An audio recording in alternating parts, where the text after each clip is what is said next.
This episode is brought to you by Shopify. Upgrade your business with Shopify, home of the #1 checkout on the planet. Shop Pay boosts conversions up to 50%, meaning fewer carts going abandoned and more sales going cha-ching. So if you're into growing your business, get a commerce platform that's ready to sell wherever your customers are. Visit shopify.com to upgrade your selling today. Capítulo 7.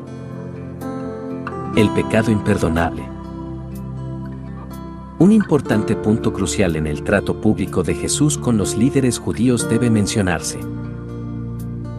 Algunos de los fariseos que habían estado acechando a Jesús de repente pasaron de acusarlo de blasfemia a cometer una blasfemia imperdonable ellos mismos.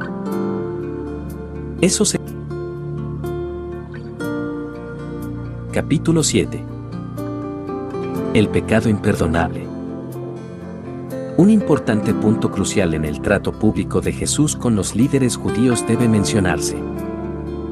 Algunos de los fariseos que habían estado acechando a Jesús de repente pasaron de acusarlo de blasfemia a cometer una blasfemia imperdonable ellos mismos. Esos expertos religiosos, que fueron tan ultrajados cuando Jesús declaró los pecados de un publicano instantáneamente perdonados, estaban a punto de oírle pronunciar su pecado imperdonable. Según las armonías de los evangelios mejores y más sencillas, este capítulo del conflicto de Jesús con los fariseos comenzó con una espectacular sanidad que sucedió algún tiempo después del Sermón del Monte, pero antes de los acontecimientos de Juan 6. Durante este periodo de su ministerio, Jesús estaba realizando predicación itinerante en las aldeas de Galilea, Lucas 8:1. Viajaba con los 12, más un pequeño grupo de mujeres que, sin duda, se ocupaban de las necesidades domésticas de Jesús y sus discípulos, y quienes, según Lucas, le servían de sus bienes, Lucas 8:3. Una de las mujeres era la esposa del administrador personal de Herodes, y por eso, obviamente, tenía medios con los cuales ayudar a suplir cualquier necesidad financiera relacionada con los viajes y el ministerio. Sin embargo, las demandas diarias en la época de Jesús eran tan abrumadoras en aquellos momentos que el pequeño grupo ni aún podía comer pan, Marcos 3:20.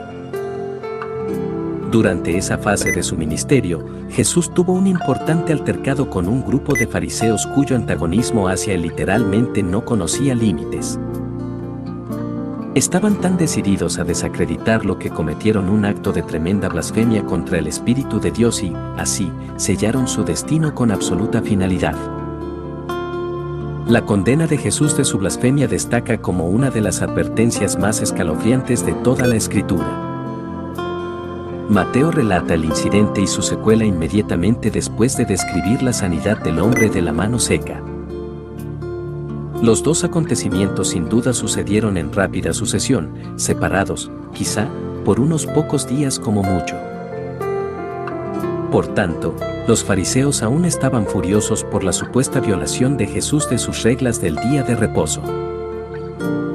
Seguían buscando maneras de desacreditarlo, pero francamente, se habían quedado sin argumentos. Estaba totalmente claro para las multitudes que Jesús hablaba por Dios, porque no había milagro que él no pudiera hacer, enfermedad que él no pudiera sanar, ni argumento de los líderes judíos que él no pudiera responder. La élite religiosa de Israel estaba desesperada. El apóstol Juan describe una importante reunión del concilio en Jerusalén que tuvo lugar, o bien durante esta misma fase del ministerio de Jesús o bien poco después. Eso nos abre una ventana al modo en que el Sanedrín estaban pensando y lo que estaban planeando. Entonces los principales sacerdotes y los fariseos reunieron el concilio y dijeron, ¿qué haremos? Porque este hombre hace muchas señales. Si le dejamos así, todos creerán en él, y vendrán los romanos, y destruirán nuestro lugar santo y nuestra nación. Juan 11:47-48. Observemos, ellos no disputaban la legitimidad de su afirmación de que él era el Mesías o la realidad de sus milagros. Tampoco tenían ningún argumento real contra su doctrina, además del hecho de que él representaba una grave amenaza para su poder. En pocas palabras, ellos temían a los romanos más de lo que temían a Dios. Querían aferrarse a la influencia que tenían, en lugar de rendir su honor y obediencia al legítimo Mesías de Israel. Les encantaba su propia piedad artificial más de lo que deseaban una auténtica justicia. Estaban satisfechos con sus propios méritos y despreciaban a cualquiera que cuestionase su piedad, como Jesús había hecho pública y repetidamente. Desde el momento en que él entró por primera vez en el ministerio público, había permanecido con determinación contra todo su sistema de religión, y ellos le odiaban por ello. Por eso los milagros de Jesús no causaban impacto alguno en ellos. No habrían cambiado de opinión con respecto a él aunque él hubiera hecho descender fuego del cielo en su presencia. No les hubiera caído mejor si él literalmente hubiera borrado todo último vestigio de enfermedad y de sufrimiento de toda la nación. Le hubieran odiado sin importar lo que él hiciera, mientras se negase a afirmarlos y honrarlos a ellos. Y él se negó firmemente a hacer eso bajo ninguna circunstancia. No es sorprendente. Sus propias palabras revelan la maldad que había en sus corazones. Ellos tenían toda la evidencia que necesitaban a fin de creer que él era quien afirmaba ser. De hecho, ahora estaban convencidos de que si le dejamos así, todos creerán en él. Juan 11:48. Estaban decididos a evitar que eso sucediera a toda costa. Como hemos visto, ellos ya estaban conspirando agresivamente para matarlo, pero eso requeriría tiempo. Para una útil muestra de cuánta planificación y premeditación requirió el asesinato de Jesús, simplemente notemos que quedaba al menos un año para la crucifixión en ese momento. Mientras tanto, los fariseos recurrieron a cualquier medio posible para desacreditarlo o avergonzarlo. Aumentaron sus esfuerzos para seguirlo donde quiera que él iba. Desde aquí en adelante, siempre que Jesús enseñaba en público, el Sanedrín tenía sus representantes allí, listos para criticar cada una de sus palabras y actos desde las bandas. La sanidad y liberación. Como ya hemos visto, la sanidad de la mano seca de Mateo 12 fue uno de los más notables de todos los milagros de Jesús, porque la mano desecada del hombre fue sanada al instante ante los ojos de todos.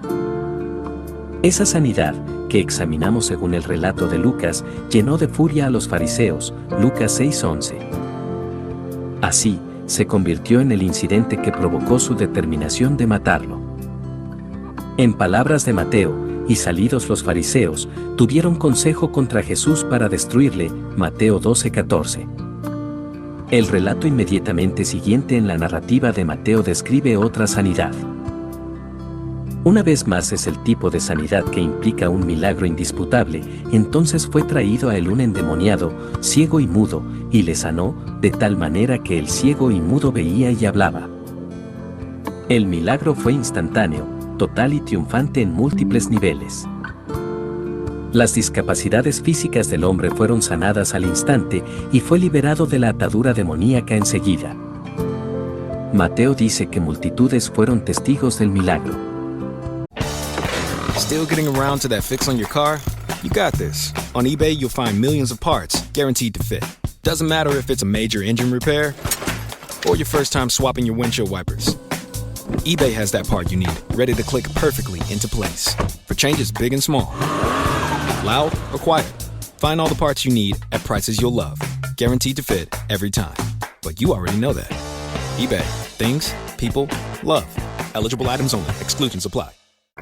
Algunas de esas personas seguramente conocían al hombre y su historia, porque la respuesta a la sanidad fue inusualmente fuerte. Mateo utiliza una palabra griega especialmente intensa, atónita, que habla de algo más que mera sorpresa, sugiere que ellos estaban prácticamente locos de la impresión. De todos los milagros que habían visto, este tuvo un particular valor de asombro, sin duda porque el caso del hombre era muy grave. Su ceguera y su incapacidad de hablar le habían cortado por completo todo medio posible de comunicación. Eso, combinado con cualquier manifestación grotesca que su posesión demoníaca pudiera haber causado, le situaba por encima de toda esperanza terrenal en las mentes de todos los que le conocían. Pero Jesús instantáneamente le dejó sano por completo. Nadie, incluyendo a los fariseos, podía disputar el hecho del milagro. Inmediatamente, una ola de emoción pasó por las multitudes. Y toda la gente estaba atónita, y decía, ¿será este aquel hijo de David? No era una expresión de duda, ni tampoco una profesión de fe, era una exclamación de maravilla y sorpresa.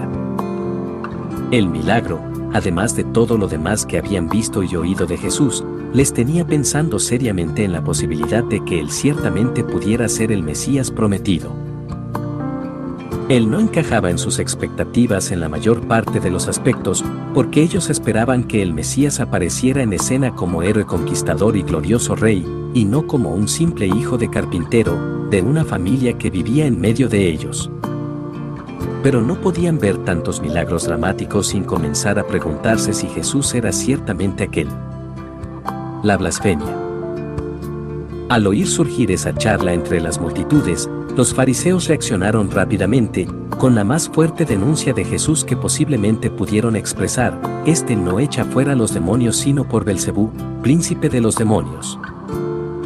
Belcebú, o Belzebul, como aparece en los mejores manuscritos, era un nombre prestado y ligeramente alterado de Baal-Zebú, literalmente, el señor de las moscas, una deidad de los filisteos, Segunda de Reyes 1-2-3, 6-16. La alteración puede que fuese deliberada, porque Belzebul y siríaco significa dios del estiércol. El nombre se utilizaba para Satanás en la época de Jesús. En otras palabras, aunque los fariseos no podían negar que un milagro auténtico se había producido delante de sus mismos ojos, inmediatamente comenzaron a insistir en que el poder para hacer el milagro venía directamente de Satanás. Como era normal, musitaron esa acusación en medio de la multitud, fuera del alcance del oído de Jesús. Probablemente estuvieran haciendo todo lo posible para desacreditarlo sin que él se diese cuenta. Seguramente ellos no querían otra confrontación pública, pues cada choque público que provocaron con él siempre terminaba en vergüenza para ellos. No eran lo bastante valientes para confrontar a Jesús directamente y acusarle ante su cara. Pero Mateo dice: todo reino dividido contra sí mismo es asolado, y toda ciudad o casa dividida contra sí misma no permanecerá. Y si Satanás echa fuera a Satanás, contra sí mismo está dividido, ¿cómo, pues, permanecerá su reino? Y si yo echo fuera los demonios por Belcebú, ¿por quién los echan vuestros hijos? Por tanto, ellos serán vuestros jueces. Pero si yo por el Espíritu de Dios echo fuera los demonios, ciertamente ha llegado a vosotros el reino de Dios. A estas alturas, seguramente habrá observado que la omnisciencia de Jesús, en particular su capacidad de saber lo que hay en los corazones de las personas, ha sido un tema coherente en sus disputas con los fariseos. Juan lo menciona repetidas veces, Juan 2:24-25, 6:64. Mateo lo menciona aquí y en Mateo 9:4. Lucas observa el mismo hecho en un relato muy parecido a este incidente, Lucas 11:17. Si la estridencia del trato de Jesús con los líderes judíos sorprende, tengamos en mente que él tenía la ventaja de conocer sus corazones incluso más perfectamente que ellos mismos. El corazón humano caído es engañoso, más que todas las cosas, y perverso, ¿quién lo conocerá? Jeremías 17:9. La potencialidad para el autoengaño es tan profunda que no hemos de confiar en nuestro propio corazón, Proverbios 28:26. Solamente Dios sabe cómo juzgar un corazón humano perfectamente, Jeremías 11:20, 17:10, 20:12. Jesús es Dios y, por tanto, podemos descansar seguros en que su implacable dureza con los fariseos estaba plenamente justificada, Lucas 16:15, aun cuando pareciera responderle sin mucha provocación visible. Obviamente, no podemos evaluar los corazones de otras personas perfectamente, y mucho menos confiar en nuestro propio corazón, 1 de Samuel 16:7, Juan 7:24. Por tanto, también se nos advierte repetidamente de que tratemos a otros con tanta paciencia y amabilidad como sea posible, Gálatas 6:1, Efesios 4:2, Filipenses 4:5, 2 Timoteo 2:24-26. Por tanto, Tengamos esto totalmente claro, la dureza de Jesús con los fariseos no nos da licencia sin restricción para tratar duramente a otros cada vez que estemos en desacuerdo. La amabilidad debería caracterizar nuestras relaciones con las personas, incluyendo a quienes nos persiguen, Lucas 6:27 a 36. El amor es sufrido, es benigno. Todo lo sufre, todo lo cree, todo lo espera, todo lo soporta, 1 Corintios 13:4, 7. Estas son reglas generales que deberían ser primordiales en todas nuestras relaciones con otros. Sin embargo, la constante fricción de Jesús con los fariseos muestra que el conflicto a veces es necesario. Las palabras duras no son siempre inapropiadas, las verdades desagradables y no bienvenidas a veces necesitan ser expresadas. La falsa religión siempre necesita tener una respuesta. El amor puede cubrir multitud de pecados, 1 Pedro 4:8, pero la flagrante hipocresía de los falsos maestros necesita desesperadamente ser sacada a la luz, para que nuestro silencio no facilite y perpetúe un condenatorio engaño. La verdad no siempre es agradable. En este caso, Jesús tomó la acusación murmurada de los fariseos, la trajo al frente delante de toda la multitud, y después refutó la lógica de la acusación. En primer lugar, destacó que un reino dividido contra sí mismo no puede permanecer. Israel conocía ese hecho demasiado bien por su propia historia. Él observó que había supuestos exorcistas entre los discípulos de los fariseos, y planteó la pregunta en cuanto a quien poseía el poder que ellos empleaban para expulsar demonios. El comentario está lleno de sarcasmo, porque aunque había exorcistas en el sistema de los fariseos, eran notoriamente infructuosos, como los hijos de Esceva, un sumo sacerdote judío, mencionados en Hechos 19:13 a 16. Que intentaron utilizar el nombre de Jesús como una abracadabra para exorcizar a un hombre poseído por un demonio en Efeso. La Escritura dice, y el hombre en quien estaba el espíritu malo, saltando sobre ellos y dominándolos, pudo más que ellos, de tal manera que huyeron de aquella casa desnudos y heridos. El predominio de tantos casos extremos de posesión demoníaca en Galilea durante el ministerio de Jesús da testimonio de la convocatoria tan grande de las fuerzas del infierno que estaban formadas contra él, al igual que lo ineficaces que habían sido los exorcismos de los fariseos. Cuando Jesús desafió a los fariseos, «¿Y si yo echo fuera los demonios por Belcebú, por quién los echan vuestros hijos?». No es difícil imaginar una ola de risas entre la multitud que observaba. Dado el índice de éxito de Jesús del 100% en expulsar demonios, la única conclusión razonable y racional era que él lo hacía por el poder de Dios, porque solamente Dios es mayor que el reino entero de Satanás. ¿Por qué? ¿Cómo puede alguno entrar en la casa del hombre fuerte y saquear sus bienes si primero no le ata? Y entonces podrá saquear su casa, Mateo 12:29. La breve respuesta de Jesús a los fariseos contenía un par de frases importantes e inquietantes. Él les dijo, por ejemplo, «Pero si yo por el Espíritu de Dios echo fuera los demonios, ciertamente ha llegado a vosotros el reino de Dios». En otras palabras, si ellos estaban equivocados sobre Jesús, y claramente lo estaban, hasta ellos sabían eso en sus corazones, entonces él era ciertamente el Mesías de Israel, y ellos se estaban enfrentando al poder y la autoridad del reino de Dios en la presencia misma del Rey Eterno. Además, Jesús trazó una clara línea en la arena, «El que no es conmigo, contra mí es». Esa frase, parece, era para beneficio de aquellos en la multitud que no eran aún discípulos totalmente comprometidos. No podían seguir siendo tibios a la vez que fingían ser sus seguidores. Al intentar sentarse en la valla entre Jesús y los fariseos, en realidad estaban endureciendo sus corazones contra Cristo. La prueba de que estaban contra él finalmente se manifestaría en su propia apostasía. Judas fue el clásico ejemplo de esto. Él no había sido ni una sola vez abiertamente hostil a Jesús, hasta el día en que lo traicionó por dinero. Pero eso dejó claro que Judas nunca estuvo realmente con Jesús. Para comenzar, 1 Juan 4:19. Estoy convencido de que hay más personas como esas en iglesias evangélicas de las que el típico cristiano imagina, aún en la actualidad. Puede que ellas se identifiquen con Jesús superficialmente y se mezclen bien con los verdaderos discípulos, pero no están verdaderamente comprometidas con Él y, por tanto, están contra Él. La línea de Jesús en la arena era un desafío para que tales personas se examinasen a sí mismas sinceramente y se comprometiesen con Él de corazón. Para los fariseos que pronunciaron la blasfemia, sin embargo, Jesús tuvo palabras aún más solemnes. Generación de víboras. Si parece que Jesús estaba pronunciando un juicio final de condena contra esos fariseos en aquel momento, yo creo que eso es precisamente lo que estaba haciendo.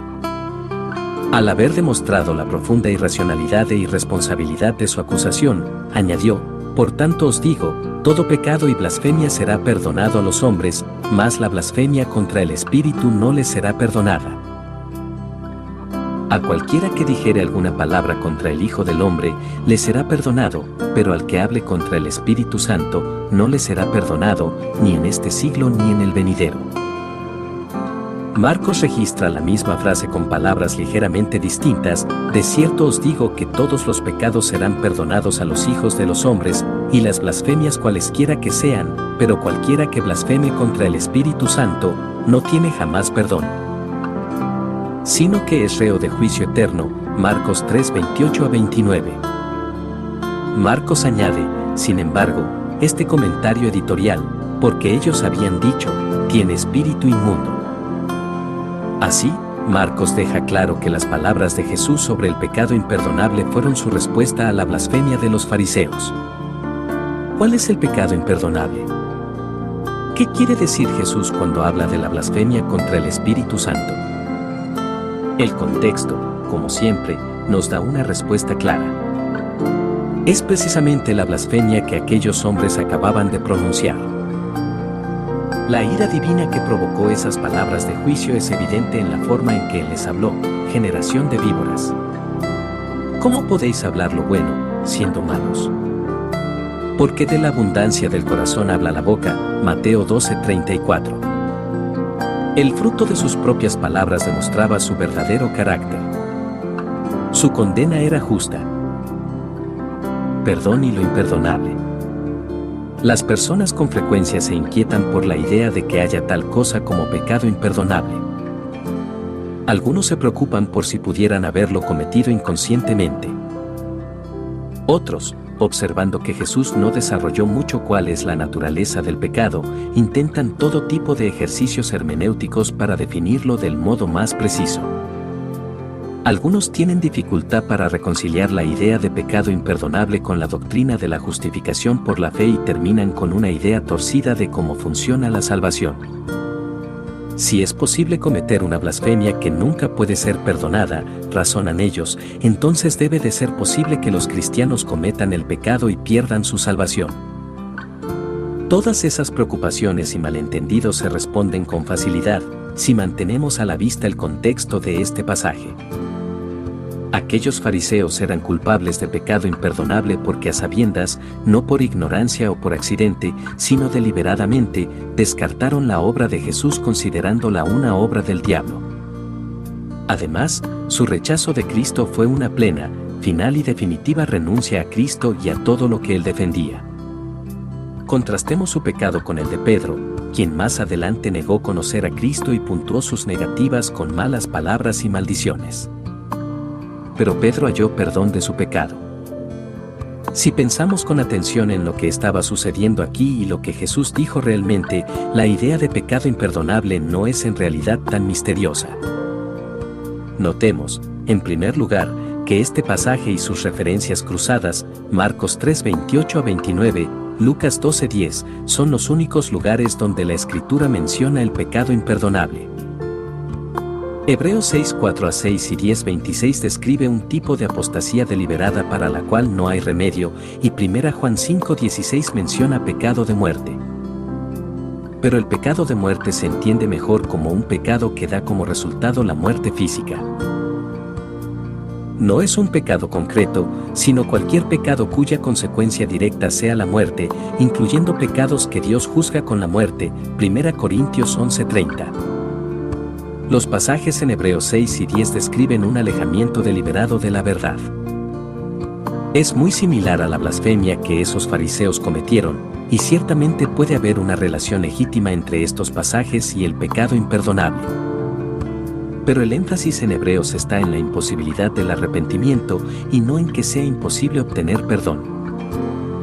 En segundo lugar, no pasemos por alto el hecho de que las palabras de Jesús sobre este pecado imperdonable comienzan con una amplia promesa de perdón para todo pecado y blasfemia, Mateo 12:31. Nuestro Dios es un Dios perdonador, esa es su naturaleza. ¿Qué Dios como tú, que perdona la maldad y olvida el pecado del remanente de su heredad? No retuvo para siempre su enojo, porque se deleita en misericordia, Miqueas 7:18. Porque tú, Señor, eres bueno y perdonador, y grande en misericordia para con todos los que te invocan, Salmo 86:5. La Escritura está llena de textos como esos. Jesús enfáticamente afirma que la gravedad del pecado nunca obstaculiza el perdón de Dios. Todo pecado y blasfemia es perdonable, Mateo 12:31. Después de todo, el mayor pecado jamás cometido fue la crucifixión de Jesús, Hechos 2:23, y sin embargo, algunas de las últimas palabras de Jesús antes de morir fueron una oración de perdón para sus ejecutores y para la multitud que se burlaba de él, Lucas 23:34. El número de pecados que una persona cometa no hace que su caso sea imperdonable. La redención comprada por Cristo cubrirá multitud de pecados, Santiago 5:20. La especie del pecado no es el factor que lo hace imperdonable.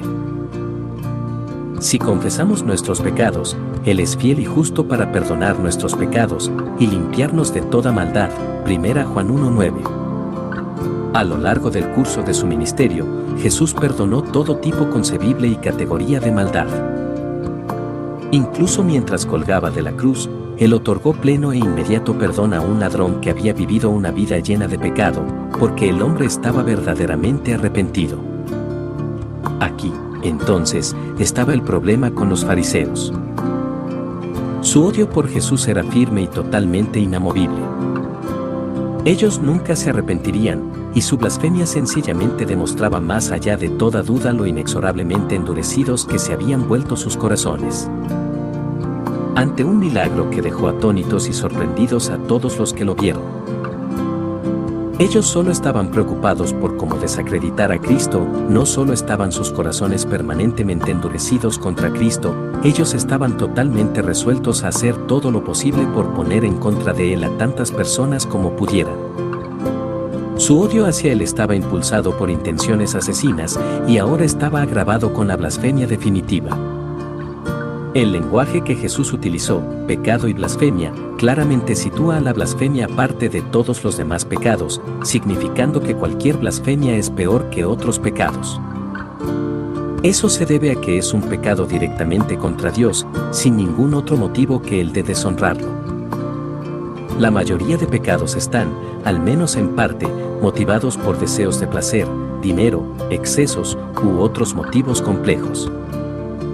Pero la blasfemia no satisface ningún anhelo, no ofrece ninguna recompensa, ni gratifica ninguna necesidad del ser humano.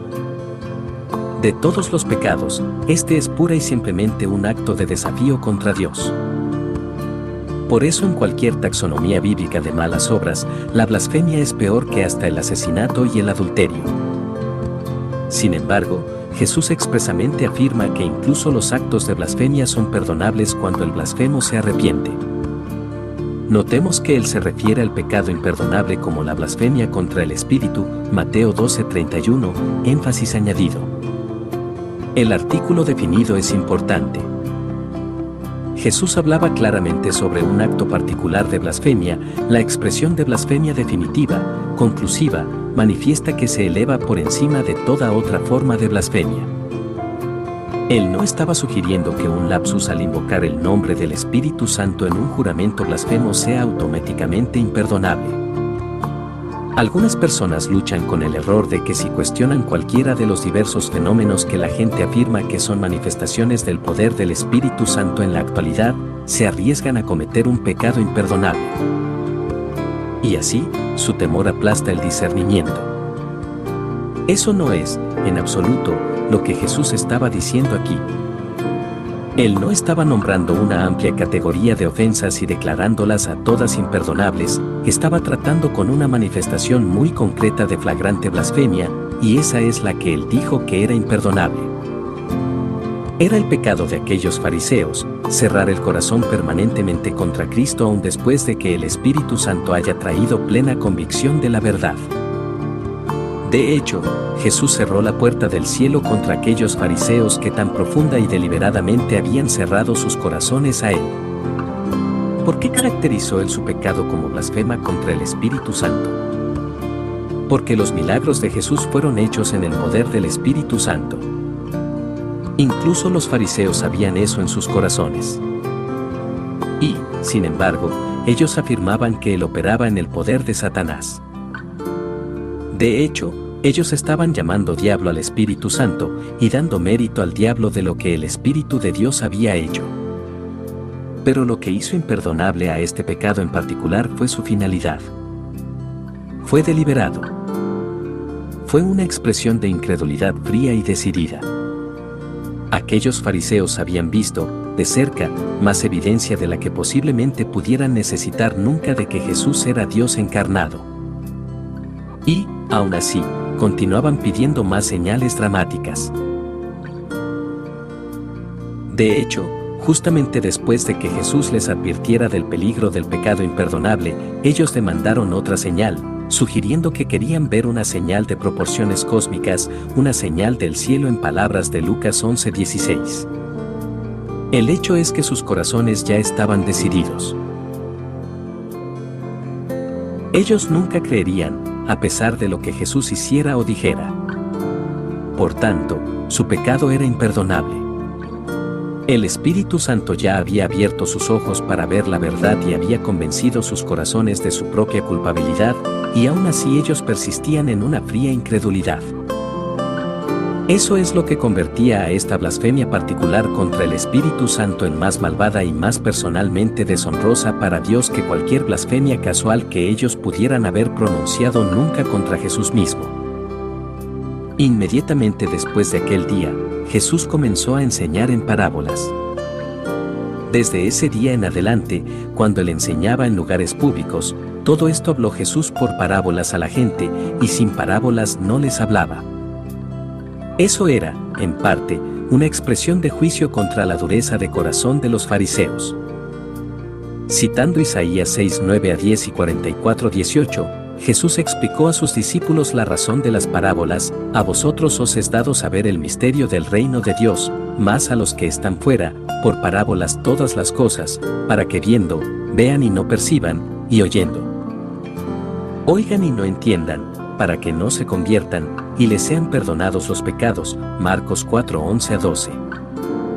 Si la élite religiosa de Israel estaba tan decidida a rechazar la verdad, él ocultaría la verdad de ellos con parábolas, a la vez que usaba esas mismas parábolas para ilustrar la verdad para sus discípulos, aunque a sus discípulos en particular les declaraba todo. Pero las parábolas también servían a un misericordioso propósito en el trato de Jesús con los fariseos. Con sus corazones ahora permanentemente endurecidos contra la verdad, cuanta más verdad oyeran, mayor sería su juicio final. Porque su determinación a oponerse a la verdad era ya permanente y final, cuanta menos verdad oyeran de Jesús, mejor sería para ellos. No muchas semanas después de este conflicto con los fariseos llegó el discurso de pan de vida y la deserción a larga escala de seguidores, la cual examinamos en el capítulo anterior. Después de eso, Jesús terminó la fase galilea de su ministerio y comenzó a viajar a regiones más lejanas. Su ministerio le llevó desde Tiro y Sidón hasta la costa noreste mediterránea, Mateo 15:21, a Cesarea de Filipos al norte, cerca de la frontera siria, Mateo 16:13, a Decápolis, Marcos 7:31, y a Perea, cerca del Jordán, Juan 10:40. también se movía entre Galilea y Judea durante esos meses. Desde luego, los fariseos le seguían donde quiera que él iba, y continuaban más agresivamente que nunca oponiéndose a Jesús en cada oportunidad, pero él ahora enfocó su atención principalmente a la formación de sus propios discípulos. Si el tiempo y el espacio nos permitieran examinar cada uno de los varios desafíos y confrontaciones que los fariseos plantearon a Jesús, veríamos que el patrón de antagonismo hacia él siguió sin disminución y, de hecho, aumentó de forma dramática a medida que se acercaba el final del ministerio público de Jesús. Lucas 20:20 dice, y acechándole enviaron espías que se simulasen justos, a fin de sorprenderle en alguna palabra, para entregarle al poder y autoridad del gobernador. Ellos continuamente le ponían a prueba, Lucas 11:54, Mateo 15:39, 22:15, y repetidamente se avergonzaban a sí mismos en el proceso. Todo encuentro posterior que él tuvo con ellos fue más de lo mismo. Jesús siempre los resistió e invariablemente los hizo callar. Con frecuencia advertía a sus discípulos contra las tendencias del sistema de los fariseos, refiriéndose a su hipocresía como levadura, Mateo 16:6, Lucas 12:1. Pero poco más tuvo que decirles a ellos aparte de las mismas verdades que ellos ya habían oído de él. Al final, durante esa última semana antes de la crucifixión, él resumió sus puntos de vista sobre los líderes religiosos de Israel y su hipocresía en una ardiente diatriba en sus atrios, los terrenos del templo en Jerusalén. Ese sermón los dejó furiosos y ultrajados, y sellaría su determinación de matarlo en cuanto fuese posible.